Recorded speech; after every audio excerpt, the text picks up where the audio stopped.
Halo guys, selamat pagi semuanya. Selamat datang di acara Podcast for Donation. Karena ini podcast pertama kami, Kami akan memperkenalkan tentang sosial proyek kami, yaitu Pod4D. Pod4D ini merupakan singkatan dari Podcast for Donation, yaitu sebuah proyek sosial dari mahasiswa Presiden University yang didasari oleh kesadaran dan kepedulian kami kepada pemilik usaha skala kecil yang sedang mengalami kesulitan ekonomi akibat pandemi COVID-19. Apa saja yang kami lakukan? Program kami berupa memberikan edukasi seputar bisnis dan COVID-19 melalui poster, podcast, dan seminar online. Kami juga melakukan fundraising yang hasil dari donasi akan digunakan untuk bantuan modal pengusaha kecil di daerah Bekasi dan pemberian voucher kelas online untuk menambah skill dari pemilik usaha kecil. Kami juga sedang open donation nih. Kamu bisa berdonasi dengan mengklik link yang ada di bio IG kami di @podcast_for_donation. Aku ulangi lagi ya, @podcast_for_donation. Kemudian klik donation on Saweria. Nah, jadi hari ini kami kedatangan tamu spesial nih. Beliau merupakan CEO Musin Group dan Ketua HIPMI PT Kabupaten Bekasi. Dan yang paling luar biasanya, beliau juga merupakan mahasiswa dari Presiden University loh. Without any further ado, selamat datang Kak Muhammad Rizky Musin. Apa kabar? Halo, selamat datang semuanya. Alhamdulillah baik-baik. Nah, jadi kan kakak udah memiliki pengalaman nih kan. Boleh nggak sih kakak ceritain sedikit pengalaman kakak dalam membangun Musin Group gitu? Oke guys, sebelumnya saya ucapkan lagi ya, salam kenal buat semuanya. Mungkin sedikit memperkenalkan diri dulu ya, karena mungkin kawan-kawan yang lain yang di luar sana belum banyak yang kenal. Oke, perkenalkan nama saya Muhammad Rizky Musin, salah satu mahasiswa di Presiden University juga, angkatan 2017. Saat ini masih menjadi mahasiswa juga kayak teman-teman yang lain, masih melakukan daring ya sekarang saat ini karena pandemi COVID-19. Terus untuk kegiatan sekarang, saya juga aktif di HIPMI, yaitu Himpunan Pengusaha Muda Indonesia Perguruan Tinggi Kabupaten Bekasi yang diamanahkan pada tahun ini. Saya menjadi Ketua Umum periode 2020 sampai dengan 2023. Wow, keren. Saat ini sebenarnya untuk melakukan bisnis saya belum ya sebesar kayak kawan-kawan yang di luar sana karena saya memang masih butuh banyak pengalaman. Banyak yang saya lakukan dalam bisnis dari awal saya kuliah dan alhamdulillah saya melakukan bisnis itu pada saat kuliah pertama kali 2017. Ini sedikit ini ya guys, memberikan suatu pengalaman ya bagaimana saya hari ini berbisnis. Seperti itu ya. Iya, nggak apa-apa kak. Untuk saya melakukan bisnis itu memang dari awal saya pertama kali kuliah yaitu tahun 2017 karena memang saya juga tidak menyangka ya saya bisa hari ini bisa terjun langsung di dalam bisnis selama ini dan itu by accident sebenarnya kayak kecelakaan gitu, tidak direncanakan ataupun dikonsep pada awalnya karena mungkin cerita sedikit pada saat saya kuliah di Presiden University itu memang saya mendapatkan alhamdulillah beasiswa 100% dan itu tidak disangka-sangka ya karena dulu saya pada saat SMA itu saya lulus 2017 bulan Mei dan ketika itu juga ketika saya lulus itu saya merantau di Bekasi karena saya memang asli Lampung jadi lahir dan dibesarkan di Lampung SD SMP SMA SD SMP SMA itu saya di Lampung dan akhirnya saya menentukan ke depan setelah lulus saya kuliah saya merantau di Bekasi dan itu saya sebenarnya niatnya tidak kuliah ya karena memang niat saya adalah kerja untuk membantu perekonomian di keluarga karena memang saya terlahir dan dibesarkan di keluarga yang memang ya berkecukupan lah pas-pasan tidak menengah ke atas dan bulan Juli saya masih ingat betul 15 Juli 2017 akhirnya saya memutuskan untuk saya merantau dari Lampung ke Bekasi. Nah pada saat saya di Bekasi saya hanya berfokuskan untuk saya mencari pekerjaan dan itu terus berlangsung selama 3,5 bulan gitu loh. Artinya 3,5 bulan itu saya hanya berfokuskan untuk mencari pekerjaan di Bekasi ya, di kawasan industri, JWBK, Deltamas, MM 2100, Hyundai, Egypt dan lain sebagainya. Saya terus mencari pekerjaan, saya buatkan surat lamaran dan saya submit ke perusahaan-perusahaan secara langsung ataupun via email ataupun via web gitu ya. Semua saya lakukan, tetapi selama 3,5 bulan itu juga saya tidak ada terima pekerjaan gitu loh. Dan saya juga putus asa gitu loh.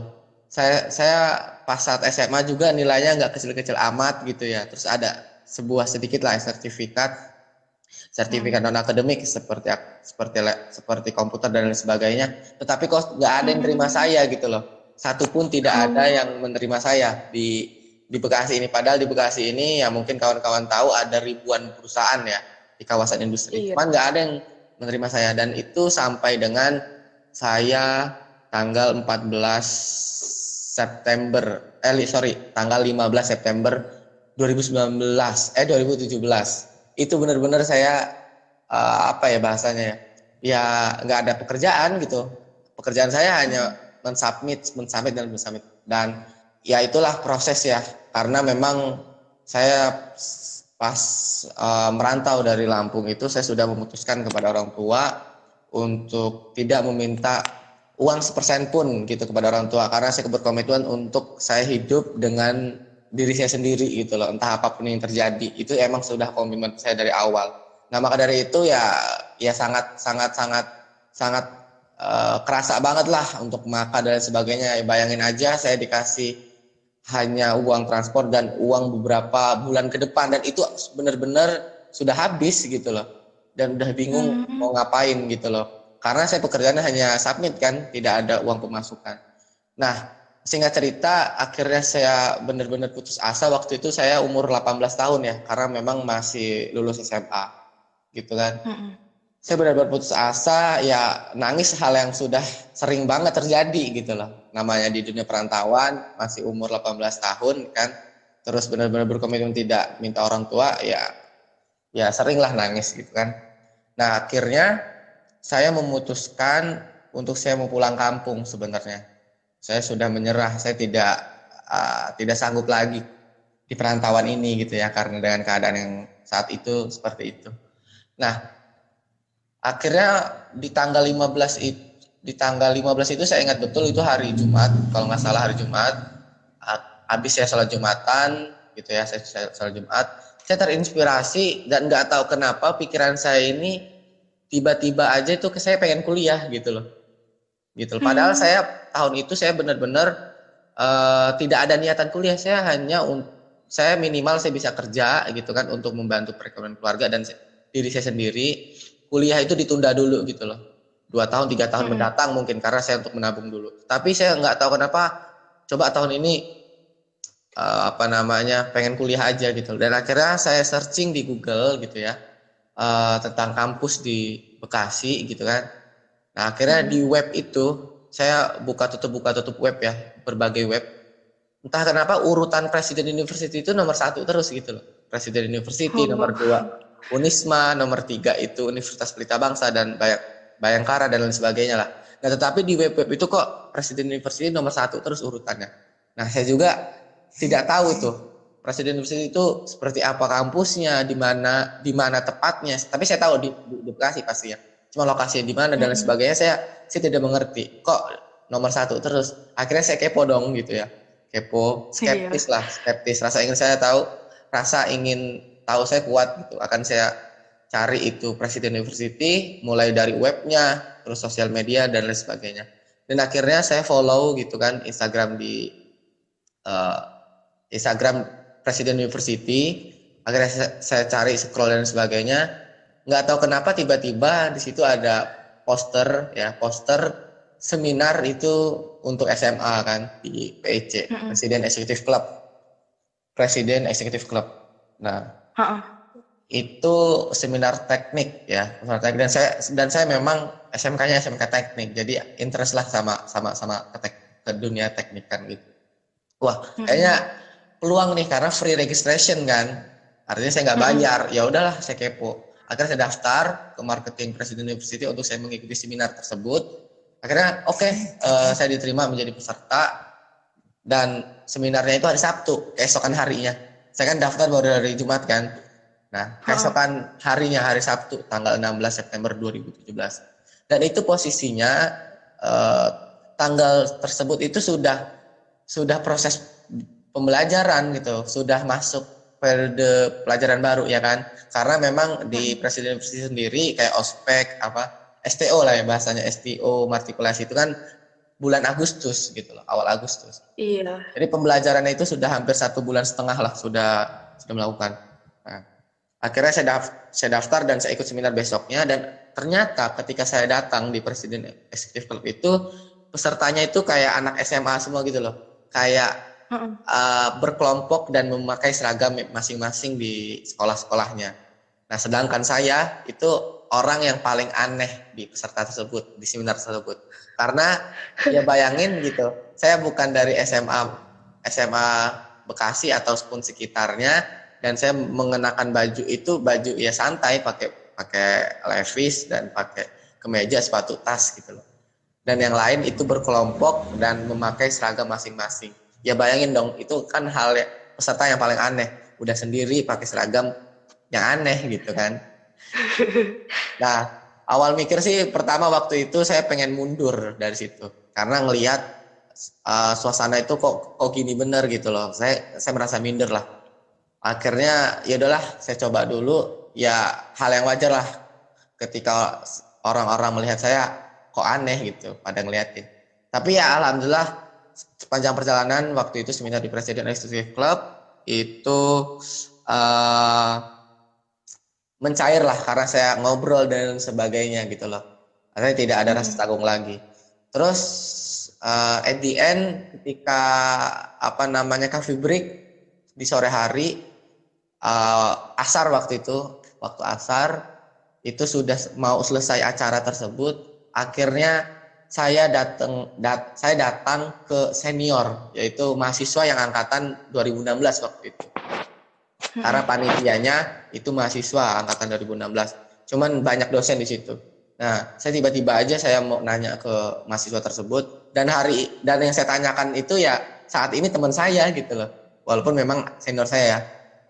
Iya. Teman saya hari ini gitu. Saya tanya kan, "Bang, kira-kira untuk masuk kuliah Presiden University itu seperti apa dan bla bla bla." Saya tanyalah panjang lebar. Dan akhirnya dia nggak bisa jawab gitu loh pertanyaan saya. Ya udah, nanti dulu deh ya, saya panggil dosen dulu gitu kan. Akhirnya dosen datang ke saya dan menanyakan tentang diri saya gitu loh. Dan saya padahal cuma nanya satu kali gitu loh. "Bu, kira-kira untuk kuliah di Presiden University dan mendapatkan beasiswa seperti apa, Bu?" gitu loh. Dan itu saya cuman pertanyaan satu doang loh. Nggak panjang lebar kayak saya nanya ke mahasiswa tersebut. Lah, kok malah tiba-tiba dosen yang nanya balik, dan itu beruntun dan banyak gitu loh. Mulai, "Kamu dari mana?" Karena dia melihat kan saya ini orang sesosok yang paling aneh di situ. Ini orang ini aneh banget gitu kan. Sendiri, terus nggak pakai seragam gitu kan. Nggak ada kelompoknya gitu kan. Akhirnya dia yang menanyakan gitu, "Kamu dari mana?" gitu. Terus ya saya bilang dari Lampung dan sebagainya. "Kamu kegiatannya apa?" Ya kegiatannya saya hanya submit pekerjaan karena ingin bekerja dan sebagainya. Pokoknya panjang banget gitu loh yang ditanyakan. Akhirnya saya jawab dosen tersebut dan terjawab semua. Akhirnya dia meminta dokumen saya gitu loh, dokumen nilai raport, terus sertifikat dan lain sebagainya. Akhirnya saya kasih amplop coklat. Mungkin teman-teman tahu amplop coklat itu kan buat surat lamaran pekerjaan gitu kan. Nah, jadi di tas saya ransel itu isinya tuh surat lamaran kerja aja guys. Jadi kayak ada banyak amplop coklat gitu. Isi amplop coklat itu kan ada dokumen, dokumen lah untuk submit pekerjaan. Akhirnya yang awalnya amplop coklat itu saya kasih untuk perusahaan, loh kok ini ke dosen gitu loh. Akhirnya dosen itu ketawa lah ngelihat, "Lah kok ini kan surat lamaran pekerjaan." "Iya Bu, saya kan pekerjaannya setiap hari submit perusahaan gitu." "Oh iya ya." Akhirnya dia baca ya kan, sekitar 5 menit, nggak lama waktu itu, cuma ngeliat nilai terus sertifikat dan lain sebagainya. Akhirnya dia menelpon seseorang dan saya awalnya nggak tahu seseorang tersebut siapa, nelpon bla bla bla bla dan panjang. Akhirnya setelah ditelepon tersebut saya dipanggil lagi, Ki katanya gitu kan. Kira-kira kamu ada nggak sepatu, tas dan lain sebagainya untuk menunjang kuliah gitu kan. Saya bilang siap-siap aja gitu. Iya Bu, ada, padahal nggak tahu ada nggak kan. Saya bilang ada aja gitu. Ya udah, ntar Senin kamu kuliah ya. Saya bingung dong, dan ketika itu juga saya hening dan merasa what gitu loh. Senin suruh kuliah gitu. Bayangin hari Sabtu itu seminar gitu kan. Dan jelang sehari doang hari Minggu dan hari Senin itu saya kuliah.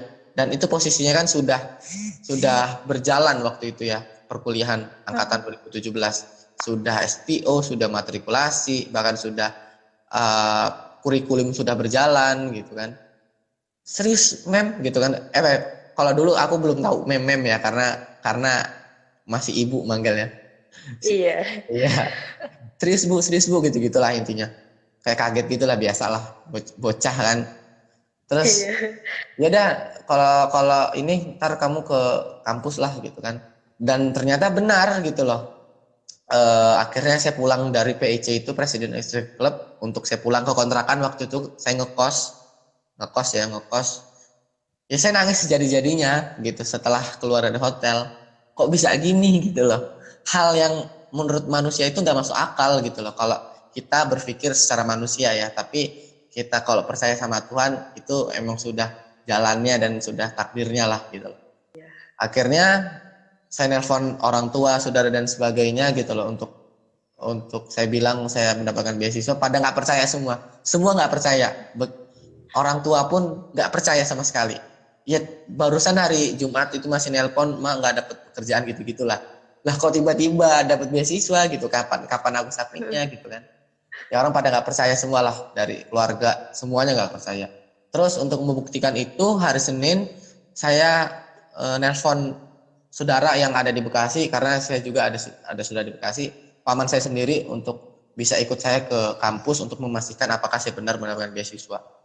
Akhirnya benar, saya sama paman waktu itu jam 10, ingat betul jam 10 pagi, saya datang ke Presiden University, dan itu saya nggak tahu Presiden University. Akhirnya saya map, dan saya bayangin aja Presiden University aja saya map gitu loh.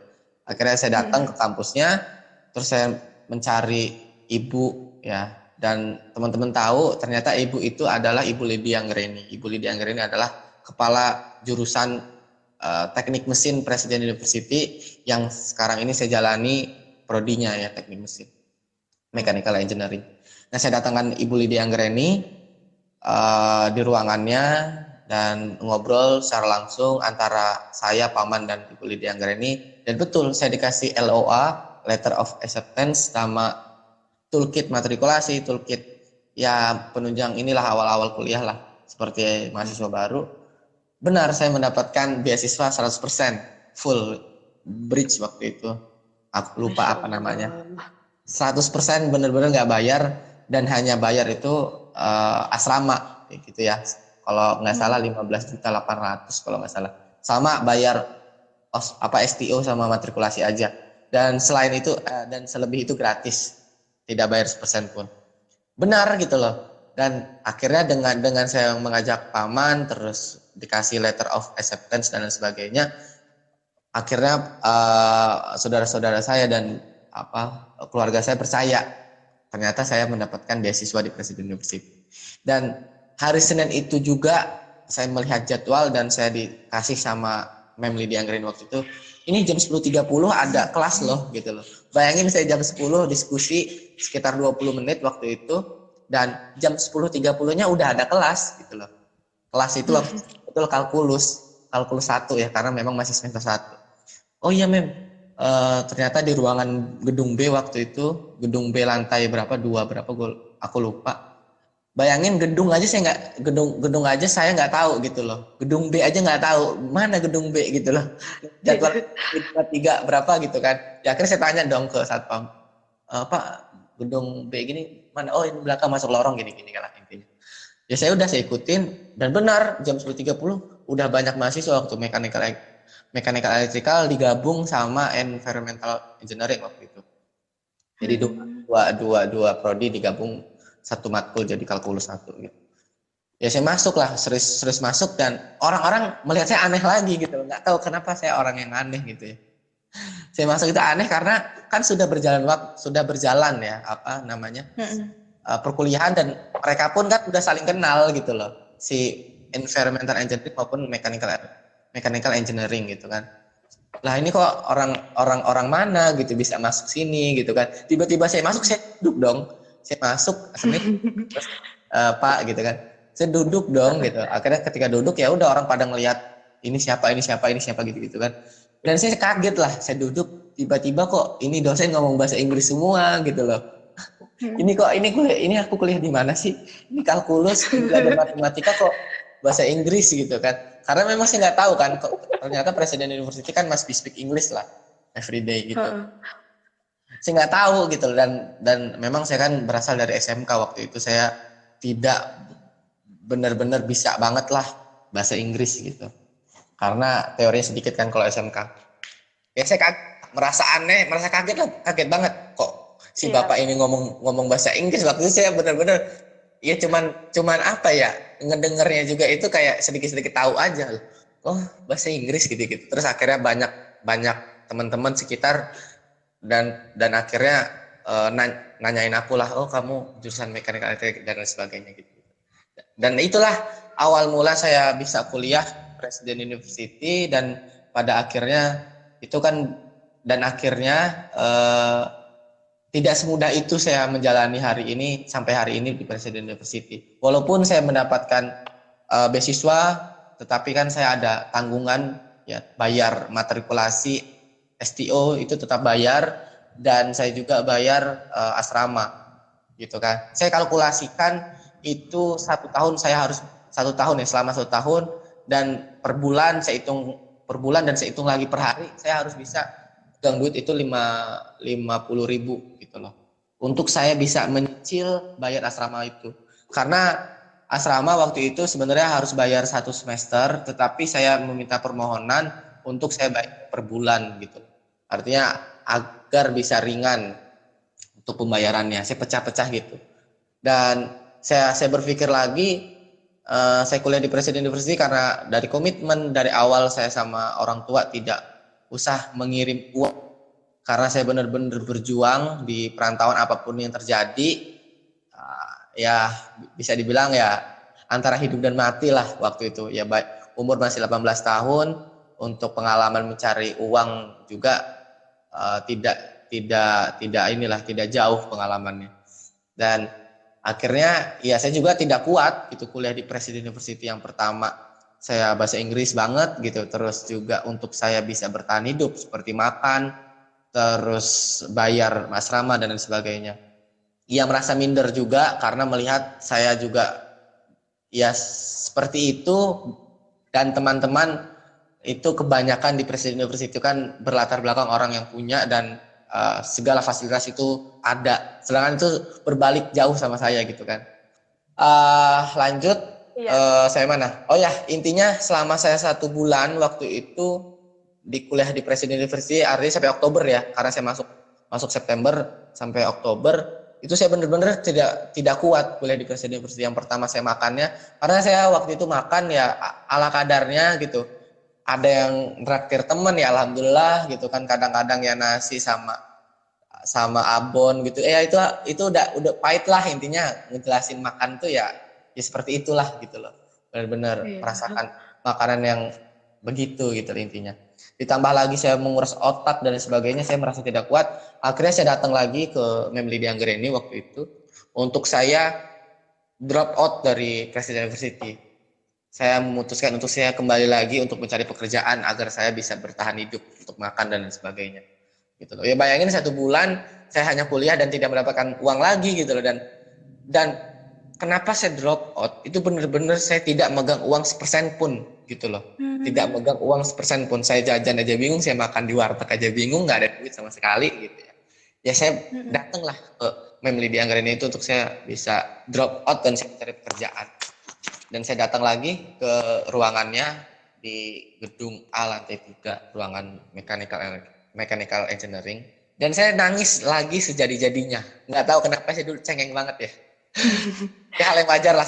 Hal yang wajar, umur masih begitu, masih belum banyak pengalaman. Ternyata dihadapkan dengan tekanan hidup yang sangat ya nano-nano lah gitu loh. Terus benar-benar saya nangis lagi sejadi-jadinya di depan Ibu Lydia Anggreni itu, dan nggak tahu kenapa Ibu Lydia Anggreni ngelihat saya tuh kayak senyum aja gitu loh.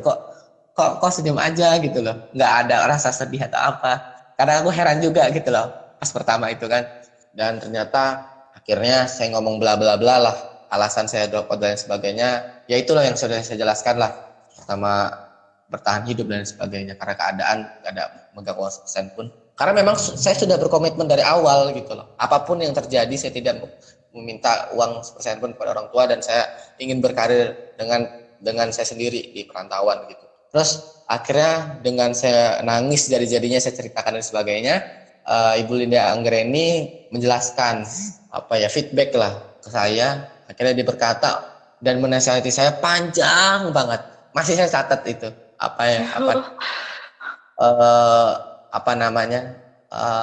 nasihatnya gitu loh. Karena benar-benar nasihat konstruktif banget. Sampai hari ini saya ada semangat itu, salah satunya itu kata-kata dari beliau gitu. Yang saya ingat betul, sebenarnya panjang ya, ini panjang ceritanya, ini panjang dia bernasihat, cuman pada intinya yang saya ingat, mungkin saya baca buku yang saya catat itu mungkin saya ingat lagi. Cuman yang sekarang singkat cerita aja, dia ngomong seperti, Ki, kamu tuh masih muda, banyak orang-orang di luar sana itu nasibnya tidak sebaik kamu. Kamu masih bisa kuliah, kamu bisa terus belajar, kamu terus bisa berproses dan mencari pengalaman di Presiden University. Ya udah, apapun yang terjadi, coba kamu terus berusaha. Pasti ada jalannya. Saya nggak tahu jalannya apa, tapi terus kamu berusaha, kamu terus bergerak, jangan diem aja gitu ya. Ya maybe kamu bisa les gitu kan, mengajar orang, atau kamu bisa nge-grab atau apapun yang bisa kamu lakukan untuk bisa mendapatkan hasil duit. Ya udah, coba lakukan, berusaha terus, pasti ada jalannya. Dan seketika itu dengan nasihat yang panjang itu, akhirnya saya juga merasa saya kok lemah banget gitu loh. Saya laki, saya umur 18 tahun, saya sudah komitmen hidup tidak ada kirim orang tua, saya di perantauan, kok saya lemah seperti ini gitu loh. Saya nangis aja, terus saya kok mundur aja, padahal perjuangan belum dimulai gitu, asik. Dan akhirnya dari pertemuan kepala jurusan waktu itu, saya balik ke asrama, karena dulu angkatan 2017 asrama masih di PUS, belum ada New Beverly Hills. New Beverly Hills itu baru angkatan 2018. 2017 itu semua digabung di PUS, Presiden University Student Housing, depan kampus ya, di seberang. Iya. Dan ketika itu, dan saya bahasanya ya, bertabayun. Itu dalam Islam ya, dalam ini berintrospeksi diri lah gitu loh. Berkaca sampai sejauh mana perjalanan saya dan bagaimana strategi ke depan untuk saya bisa mendapatkan uang gitu kan. See you on the next podcast ya. Stay tuned dan bye-bye.